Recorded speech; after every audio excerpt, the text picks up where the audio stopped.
ஜெய் வாசவி. இன்று 7 மற்றும் 8வது ஸ்லோகம்.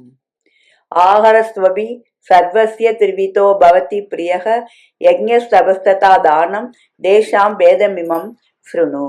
ஒவ்வொருவருக்கும் விருப்பமான உணவும் வகைப்படுகிறது. யாகமும் தபசும் தானமும் அங்கனமே அமைந்துள்ளன. அவைகளுள் இவ்வேற்றுமையை கேள். யஜ்ஞம் அல்லது யாகம் என்பது நாளடைவில் தேவாராதனை என்னும் வடிவெடுத்துள்ளது. முன்னாளில் தீமூட்டி அதன் மூலம் நிகழ்ந்த வழிபாடானது காலக்கிரமத்தில் ஆலய வழிபாடாக மாறியிருக்கிறது. 8வது ஸ்லோகம்.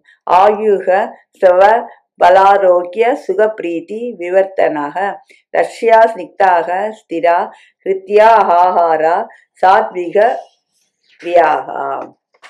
ஆயுள், அறிவு, பலம், ஆரோக்கியம், சுகம், ருசி ஆகியவைகளை வளர்ப்பவைகள், ரசமுள்ளவைகள், பசையுள்ளவைகள், வலி தருபவைகள், இன்பமானவைகள் ஆகிய ஆகாரங்கள் சாத்வீகருக்கு பிரியமானவர்கள். பிரீத்தியானது என்பது பசியை உண்டு பண்ணுவது என்றும், ஸ்திரமானது என்பது நெடுநேரம் தாங்குவது என்றும் பொருள்படும். சத்தில்லாத உணவு விரைவில் ஜீரணமாகி விடுகிறது. அது உடலுக்கு பலம் கொடுக்காது. மற்றும் ஜீரணம் பண்ண முடியாத கடின உணவு ஜீரண கருவிகளை கெடுத்து விடுகிறது. அதனால் ஆயுளும் குறைந்து போகும். இந்த உணவு வகைகள் காலத்துக்கும் இடத்துக்கும் ஏற்றவாறு மாறுதல் இயல்பு.